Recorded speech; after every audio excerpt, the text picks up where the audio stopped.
One thing that A House of Dynamite solidified for me is that if there is a crisis situation, I will trust Rebecca Ferguson with my life.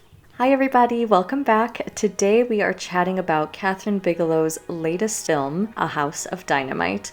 This, like many of her other films such as Zero Dark 30, The Hurt Locker, is a pressure cooker. It is intense, and this woman knows how to deliver that. Although she kind of does it in a very strange way that I don't think necessarily pays off in this film. She's got a stacked cast in this film, including Rebecca Ferguson, Idris Elba, Gabrielle Basso, Jared Harris, Tracy Letts, Anthony Ramos, Moses Ingram, Greta Lee, Jason Clarke, Jonah Hauer-King, and so many more that we could list off. This film is very Rashomon in its style, and that is a great film to watch if you have not seen it. And by that I mean it tells a story from multiple different perspectives, and with each new one you get a little bit more information. This story is about a very bad day in America where a military base finds and discovers a missile is headed toward the United States, and they are not sure where this missile is coming from, who launched it. Only thing they know is it is headed toward the Midwest, in Chicago in particular. As they have less than 20 minutes to decide what actions they need to take, how they could possibly stop this, a number of different officials in the White House, at military bases in Washington, D.C. and other parts of the world have to decide what they're going to do. I feel like the perfect companion film to this movie is, of course, Oppenheimer. That is the first one that you should watch in terms of the building of the nuclear bomb and how this man grapples with his work in building this literal weapon of mass destruction. And this film shows what happens when one is launched and how it impacts people and just the lives that it can end and change in just a course of a minute. I forgot that this film was told in a number of different points of view. So during the first act, which is mainly focused on Rebecca Ferguson and her work inside this White House control room, I was so gripped by the minute-by-minute action, and we see this military base launching another missile in order to intercept that and to hopefully take it off its course, detonate it, whatever. And when that fails and you just see all of these people just kind of sinking in defeat, like there is no other way to stop this, I just thought that that was so brilliantly done. I felt every single minute that is running on the clock. We often see on the screen the big control room screen that shows how many minutes until it hits. And I loved all of these different conversations that are happening. Not only do you have Rebecca Ferguson trying to connect to the president and to these military generals, but you have her also trying to reach her husband. You have her co-worker who is planning to propose that night. He doesn't know what to do. You have all these other people just freaking out and they don't know what to do. You have people leaving this room because they are supposed to shelter in place in an underground bunker. It's so well done. I think it's so well edited. It really reminds me of September 5th. Very similar, the play-by-play action, what happens when this national big breaking news event is taking place, how do you respond to it? It's very cool to see and kind of think about this is probably what it would be like if something such as this happened. And then as the clock literally hits and gets closer to zero, then things go to black. And then we start with a new perspective.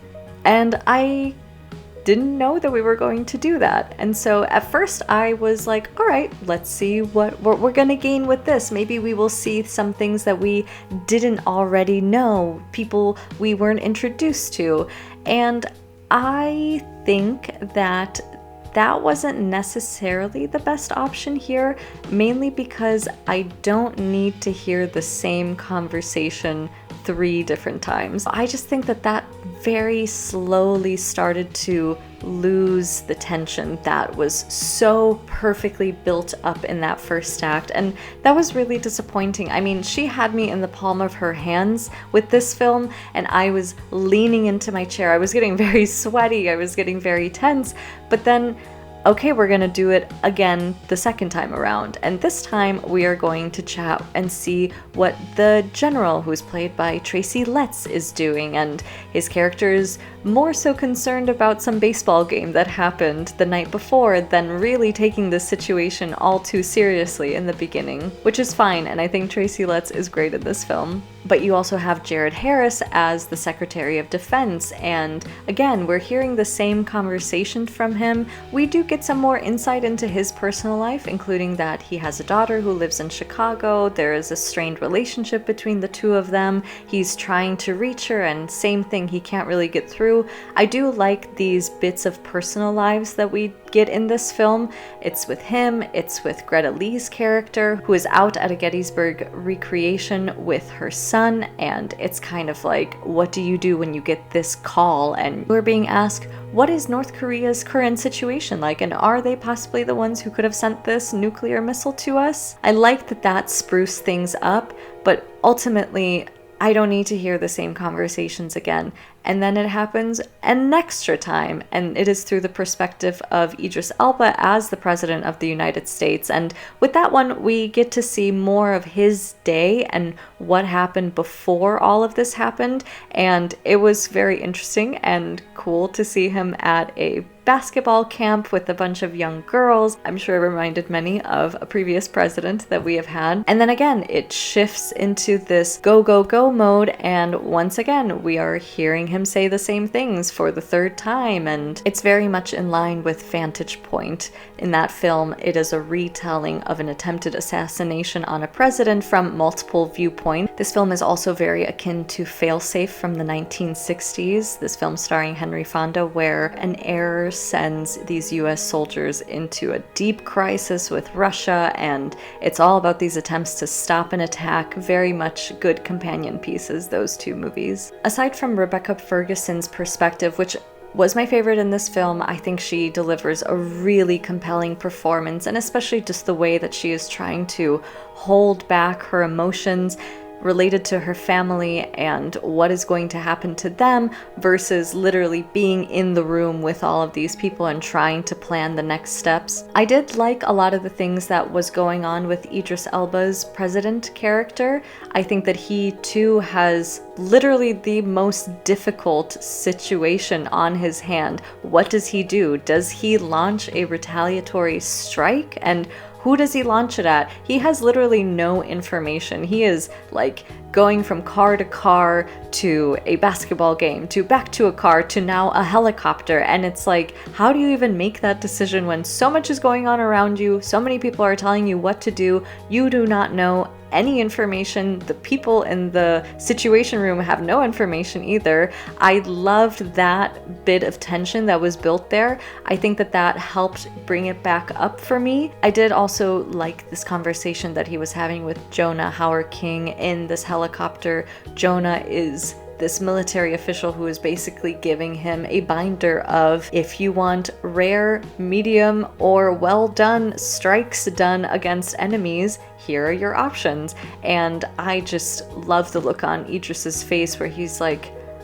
what am I supposed to do? Can I just crawl under a rock and pretend that this is not happening? This film is going to have a big effect on people, of course, with our very tense modern times, all of these different countries always ready to go to war with each other, several at war with each other, so many different people in possession of nuclear weapons and having your finger over the trigger at any moment. It all plays into our current times very well. And I think Kathryn Bigelow has always been a filmmaker who was very much in tune and in line with the situations and atrocities waiting to happen in our lives at any moment. And with this film too, it kind of tells us that it's already too late. Whether or not an attack has happened, we've already kind of lost. We don't have trust in other people. It makes me very upset that this is the situation that we find ourselves in. Hopefully we can see changes in our society at some point. The ending will very much piss some people off because I think, like myself, I wanted to see what happened. What decision was made? Did this blast go off? Did Chicago get entirely mutilated and destroyed? And the film just kind of ends it. on black. And I think this is a film that is a masterclass of edging the audience. And yeah, people are gonna be angry. I definitely felt the, wait, that's it? Nothing? I don't even get to see what happens from that. I felt disappointed in this.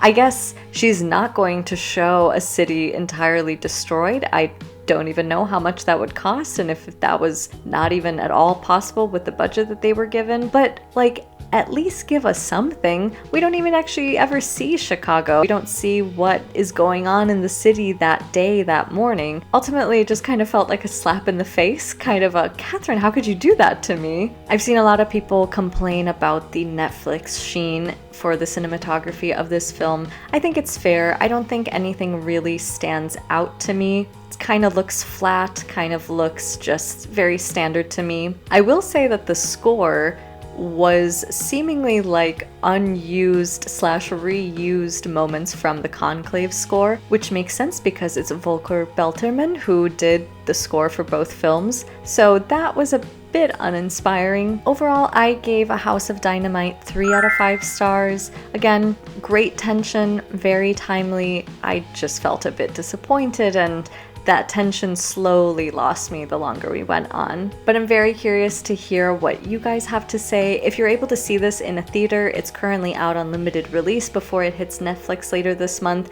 This is a pretty good movie to see in a theater. I think that atmosphere helps get you into it a lot more. At home, I don't know how well that will translate. I'll be curious to see it myself later on my home screen, but I am very happy that I got to catch it at a theater, and hopefully you do too. Thanks everybody for watching, and I will see you here next time.